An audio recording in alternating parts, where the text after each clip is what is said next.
Hello, and thank you for joining me on this video chat series where I chat with people who have created a life that they love.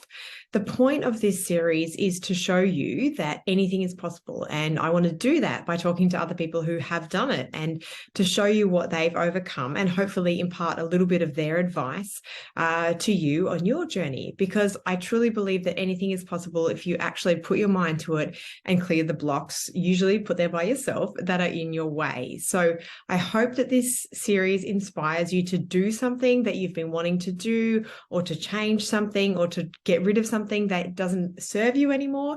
And maybe it'll help you to create a life that you love. If you're interested in joining the next series of Manifest Me, just jump on my website, have a look, see when the next intake is, as I would love to see you there. Manifestation has been a huge part of my journey, and hopefully it can be a huge part of yours too. Okay, so I'm excited for our chat today. So today I'm chatting with Cari, and Cari is a friend of mine that I met in Thailand, and Cari is a photographer. I mean, among many things, she is a photographer. There are so many reasons that I wanted to chat to her today. She is one of the most beautiful people I know. She's so lovely and caring. I'm quite blunt, and Cari is almost the opposite. She's super polite and lovely and says all the nicest things, which is, of course, why we became friends. And we lived together in Thailand for a little while, and I've followed Cari's journey since then. She's done a little bit of traveling, and now she's started up her little photography business, which I think is amazing. So I wanted to introduce you to Cari. Please excuse me if I call her B occasionally, because that's the name that I have for her. So today we're just going to have a little chat about Cari's journey, what inspires her, all of those fun things. So I'll hand over to you, B, and say, do you want to just introduce yourself? That's the nicest intro ever.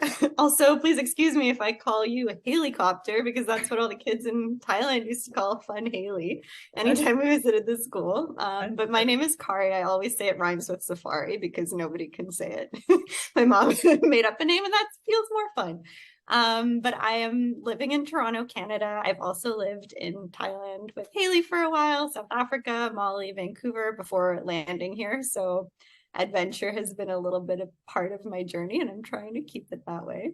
But I work in nonprofit communications by day, so I'm quite passionate about storytelling. And my great love has always been, since I was a kid, all things wild animals, wild places. And my journey lately over the last couple of years has been trying to figure out how to bring that into my life a little bit more.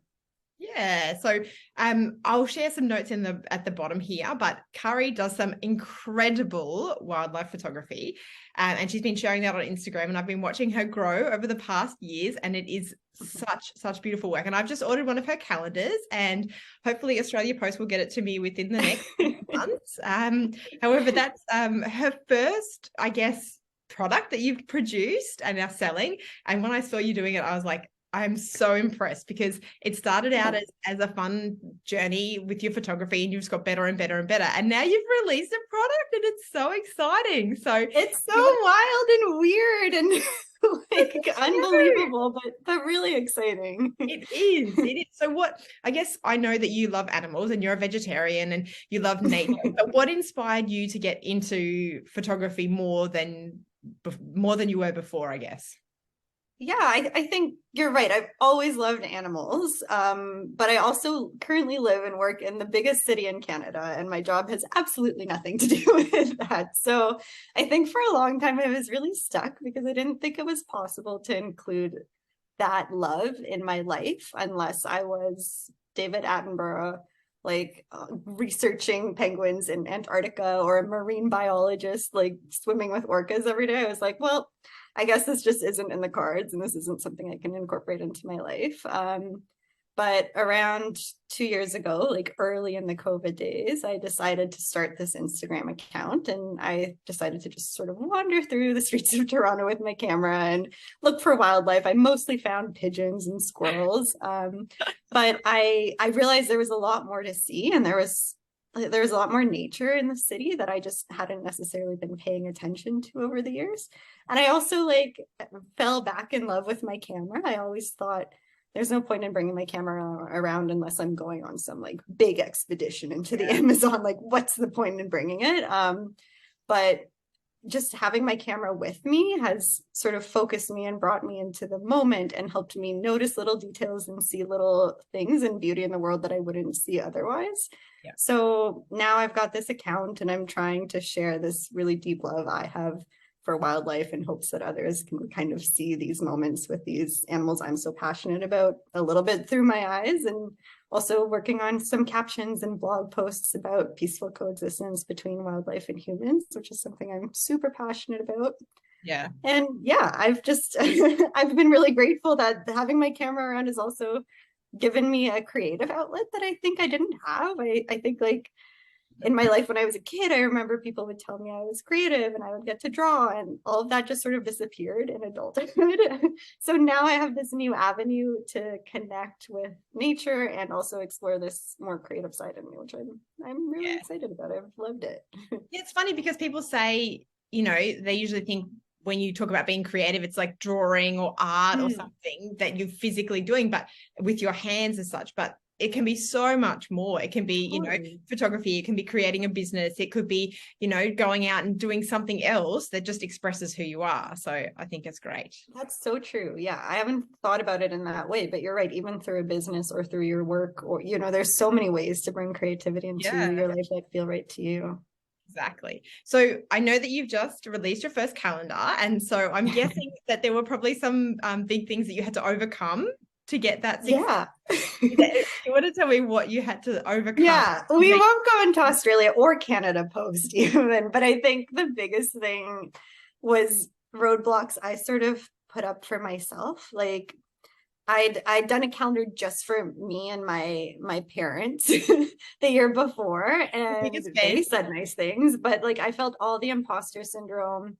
Like I thought about doing it and sort of sharing it this year for a while, but I was like, all the thoughts, like nobody's gonna want this. What if people laugh at me? There's so many people who do this better than me. Like, why would anybody want a calendar? So like the biggest obstacle for me was the one I was putting up in my own head. And I kind of had to just sort of work through that and be like, well, what's the worst that can happen? It's literally a post you can put out and then you can throw your phone across the room and not look at what the response is. And my goal was 3. I was like, if there's 3 people out there who are not my mother who might want this, that would be like such an exciting win, because it's such a new way to put my photos out there. And the response has been so overwhelming. I mean, I've got a customer in Australia, thanks to you, which is pretty exciting. And it's just so rewarding to have this support and also have this sort of community and people reaching out and being like, hey, this is really great. I love it. Even if, whether they're going to buy one or not, just having those messages encouraging you along the way is so helpful. And it feels really good that something I've worked on is going to be hanging on somebody's wall. That's a very overwhelming feeling that makes me feel kind of emotional. But I think the main takeaway is that sometimes we put up our own roadblocks for just trying a thing because we're scared to be vulnerable and put ourselves out there. And I think the other thing is just comparing to others is not always something that serves you, especially when I'm on Instagram a lot and I'm constantly looking at people who I think are so much more talented than me or have way more followers than I do. So, why do I have a right to be in this space? So I think like being very aware of those feelings have been the biggest roadblock. And it's been really rewarding. Yeah. To just have the support now that I've tried it, and it makes me feel more brave to try other things, whether they succeed or not. Like that's not really the point. It's more about putting myself out there a little bit more. Yeah, it's funny because I feel like when you do something that's creative, that's you, that is scary, the reward is so much bigger because you've overcome that fear. It's not like when you go to work and there's your work, Cari, and there's a barrier between you and what you do work. This is you, this is raw you, and when people love it, it's just so inspiring and heartwarming, I think. Yeah, that's the more healthy way to look at it. My way of looking at it was like, it's so much more scary because it's like something that's so personal to me, and what if everybody hates it? But you're right, like you have to give yourself a chance to see the response and learn from it. and not be as catastrophic in my head as I tend to be, where I'm like, well, if everyone hates it, like I might as well, like just, close this account and close my laptop. Like it doesn't have to be like that at all. And you also have to give people a chance to sort of respond to what you want to put out there. That you're Yeah, right, that's the biggest reward. You're not responsible for their reactions, they're Totally. responsible for their reactions. And it's almost not a duty, but to do the best for yourself. Like you're holding yourself back if you're not putting it out there, and that's something that you love. That's what I think anyway. Yeah, that's perfectly put. Much better put than I did. But yeah, you're right, it is a disservice to yourself if you're not even gonna try the thing you really want to try because you're so afraid of what others' reactions might be. yes. So what would you say if there was somebody out there who was like, oh my gosh, this is something that I want to do? What would you say to them? What piece of advice would you give to them if they were looking to get into photography or start something creative, but they had the same roadblocks as you? I think like the biggest piece for me has been just start small. It doesn't have to be perfect. It doesn't have to be big, but if you don't start, you're never going to get the chance to grow. You're never going to get the chance to build that community and learn. And it's kind of cool over Instagram to have this time capsule where I can scroll back and I can look at the first few photos I posted and I can see like my growth over the time, and I can see in my DMs, I can see like this community that I've been able to build just by sort of engaging and being present and asking questions. So I think like just start. Put yourself a little bit outside of your comfort zone. Take off this pressure that it has to be absolutely perfect right off the bat, or else there's no point, because the point is just doing it and learning and growing. And exactly. I mean, it would be pretty boring if like there was no growth over the last 2 years, right? So that's part of the really exciting thing. I think that's the big thing. Yeah. And the other thing I would say is don't be afraid to ask for help along the way either. With photography in particular, there's so many wonderful, talented human beings doing this. And I've reached out to them, which is scary, but I've sent them a message and been like, oh my gosh, I love this photo. Like, how did you do that edit? Or recently I met someone while I was just doing some bird watching. I met a photographer that I happened to follow on Instagram. Oh, wow. Her name's Priya. She's really talented. And we got to talking, and I was talking to her about wanting to pitch an article to a tourism board. And turns out she was a journalist for years, and she offered on her own to review my pitch for me. And I like something so nice. I think there's so many people who are willing to help and like have been, at the beginning of their hobby or whatever they're pursuing, and remember what that feels like, and would be more than happy to give you a piece of advice or respond to a message if you ask. So just ask. There's no harm in it. The worst thing that can happen is somebody doesn't read your message and they ghost you, and that's fine. So yeah, I think that's been a really valuable piece for me too. There are people who will want to help you on your journey, and it's okay to reach out and ask. Exactly. And I think things can then manifest in so many different ways. You might have been sitting there writing that article, but just by having that conversation, now you've got a proper journalist who's reviewing it for you and giving you advice. Yeah. And you also never know where something might lead. Like you can start somewhere really small, and you don't know who might like see those photos or who might be in that network and then hear about you. Like you never know where it could lead you. So I think that part can be really exciting too. Like it doesn't have to be the be all and the end all. Like it can just be an Instagram post, but you don't know who might read it and see it and share it one day. So exactly, start small and you can see where it goes from there. Just start. Yeah, just start. So have you made any mistakes along the way that you would go, oh, I wish I did that differently? Yeah, so many. I think, let me think. I think some of the biggest, a big mistake, I think, for me in my life that definitely applies to this as well is a mindset related one. Like I often have a lot of self-doubt that I have to overcome, like I mentioned. And I also think sometimes I can sort of to-do list my life so much that everything feels like a task versus something I have the opportunity to do. And one thing I heard somebody say once is to shift from thinking about oh, I have to, like, I have to do this thing to, I get to do this thing. And that was really powerful for me to learn. Like, even earlier today, I was going to a Christmas party and it was raining and the party was about an hour away. And I was like, I was getting in the car and I was like, oh, I can't believe I have to drive an hour in the rain to like to go to this Christmas party. And then I tried to actively shift to the like, I get to drive to this Christmas party. I get to drive in my car that I own and have a seat warmer and be nice and cozy in the winter. And then I get to go to this beautiful home where someone's got food laid out for me and I have great conversations with people I really admire. Like, I think that's been like a big mistake that's taken away like some of the joy for me in the past. So that's something I'm trying to shift sort of throughout my life. Like, just thinking about this is an opportunity I get to like to do this and experience this. And that's a pretty special thing. Yeah. And I think like also just like pulling on those threads of things that bring you joy, even if it's for no other purpose than they bring you joy. Like, it doesn't have to like necessarily be an empire like you're trying to build. It could just be, this is something that makes me happy. So just kind of keep pulling on that thread and see where it leads. Yeah.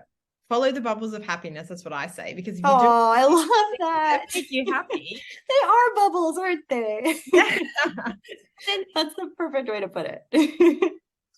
Perfect day or life or whatever, if you just keep doing little things that make you happy, you can look back and go, oh, maybe I didn't achieve this, or maybe I didn't do this, but look at all the little things that I've done that make me happy in my life or in my day. I love that. Yeah. So yeah. What other questions do I have for you? What would you tell, which is kind of similar, your 18-year-old self? I think a big thing would be to focus less on being perfect and more on being brave. Yeah.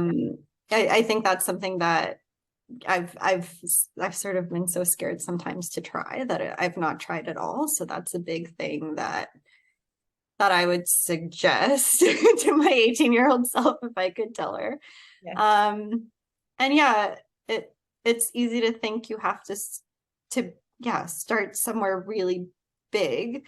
And that bigness can just frighten you from starting at all. So I think those would be the things I would say. And then I would also say, just like, keep following those things that you're passionate about, because for a long time, I didn't think I could incorporate those into like an adult life. And now that I'm doing it, it's so easy and it makes me so happy. Well, it's not always easy. Like, you still have to make time for it, but it is so doable, I guess is the better way to say it. So don't feel like you can't, or don't let somebody tell you can't incorporate things or live a life that you want to. There's no rule book, actually. Even the people who seem like they're making the rules don't always like doesn't always like look as together as it might from the outside. So I think just follow those threads, follow those bubbles. But I think it's also great when so the people I guess I follow or I admire, I've seen their journey, and if they started out perfect, it would be probably quite intimidating for me. So I really like it when I watch people over time grow and learn things, and I'm like, oh, if you can do it, then maybe I can do it. You didn't start out this good, So I think that's really important, because people want to connect with a human. They don't just want a product as such. They want to know the story behind it. So, one of the things I love about you is that you share animal facts and you share, wildlife information and how we can protect wildlife and how we can look after them better. And I think that's great, because it shows the human side of you. And it's not just, hey, look at me and the awesome photos that I take, So I think it's important to remember that people want to connect with other people. And that's something that I found like I struggled with in the beginning as well. I was like, I can't show any of myself in this. It must like look a certain way. So I've been trying to navigate that line of like bringing some authenticity and some of myself to it. And like, maybe I post a video of my dog one day, which is not wildlife, but I love him. And I'm out with him that day, like finding that balance of showing up as yourself. And that doesn't mean you have to share everything. There can still be pieces that are just for you in your life. Like, you don't have to share everything publicly, but like just really showing up as yourself too, versus what you think this account needs to look like, or like a brand needs to look like, because you're right. I also connect most with the people who show up as actual humans, and you can see their personality like in their content that they share. So I think that's really valuable. That like perfection isn't really what anybody else is like necessarily looking for or drawn to either. It's like that human connection. Yep. And the things I think that when, you jump on camera, you think, oh, I've got to be, my hair's got to be done, or it's got to look this way. Yeah. What else cares? They just want to hear what you've got to say. They just want to see you. So Yeah. I think that's important to remember. Yeah. Yeah. So do you have, did you have a question that you wish that I had have asked you? Well, one of the things I was thinking about is manifestation. And it's something that I wasn't intentional about or aware of when I was younger. And I wish so badly that I had conversations about it before, because I've seen it in hindsight happening in my life. And with this in particular, as well, like one example is the Rocky Mountains in Canada are like very famous. It's where all of us Canadians go to see mountains and lakes. And earlier in the spring, actually in January last year, I made a bucket list of the animals I wanted to see in 2022. And one of them was an owl, a barred owl, which are pretty common around here. Totally doable. Another thing is this like little member of like, it's related to the weasel family called a pine marten. They live like 3 hours from my house, and you see them a lot in the winter when food is scarce, so totally doable. The third thing was a grizzly bear. Lives nowhere around here. Not that easy to see. But I was like, I'm putting it on my list. 2022 is going to be a year where I see a grizzly bear. And then my partner and I ended up being able to fly out to the Rockies. We weren't sure about like the timing. We weren't sure if bears were going to be out of hibernation or not yet. But we were like, you know what? I'm going to send myself on like a photo assignment, we called it. Not Geo isn't calling, but I'm setting myself on one, and we're going to go see if I can find grizzly bears. And we did. We found 5. Two of them actually are on the cover of the calendar that you ordered. But what happened as a result of that is one of the tourism industries where we were reached out about licensing that photo and paying me for my photo. I took of a grizzly bear, which like seems small, but to me that was mind-blowing and very exciting.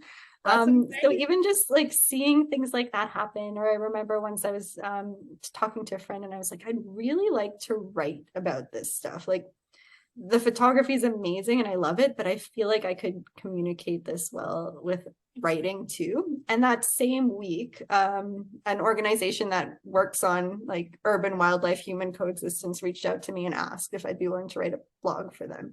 And I was like, what is happening? How is this world, how is the universe working? So I think like that's like where someone like you could have helped me get ahead so much further in understanding some of these things and understanding how to set intentions and how to sort of follow through with them and, you know, kind of look for those signs that are guiding you. So that's the one piece. Like, I wish I'd had somebody to sort of guide me on that journey when I was younger. It's something that was never talked about when I was growing up. Definitely never like talked about in school when you're supposed to be learning all these like valuable life lessons.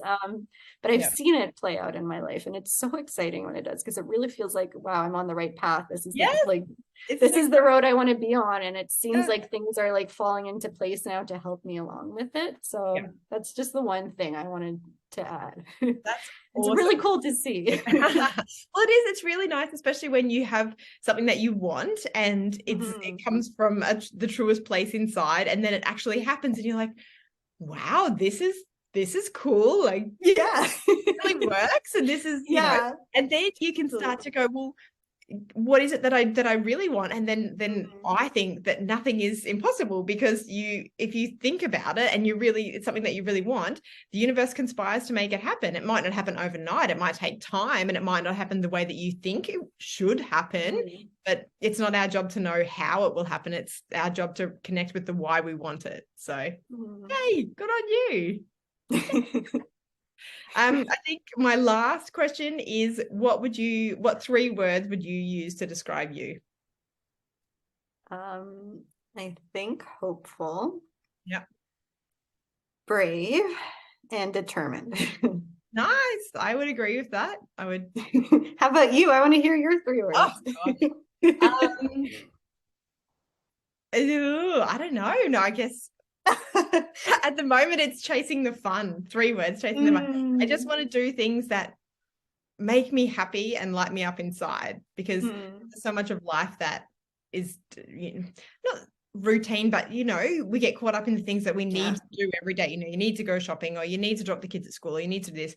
It's about going, okay, what's fun? What's going to make me happy today? So that when I look back, I'm like, oh, I did all of these things that made me happy. So at the moment, I'm trying to do things that are fun, because I think I really love that. that are fun and it brings us happiness, then only good things can follow, right? So that's kind of what I'm at the moment. You're still chasing the bubbles. I'm still and I think even like this conversation, there have been so many points in my life where I felt so stuck and felt like I wasn't on the right path or didn't know what that looked like for me. So even the fact that it's feeling good inside for me, what I'm putting out there and sharing and what I'm spending my time doing, but the fact that somebody would ask me to talk about, like the ways I've found joy and incorporated things I'm passionate about in my own life, like it's such a compliment in a way. Like there's a lot of things like I'm still like very much a work in progress and still trying to figure out, but the fact that it's visible to other people too when you chase that joy and chase that happiness and chase those bubbles, right? Like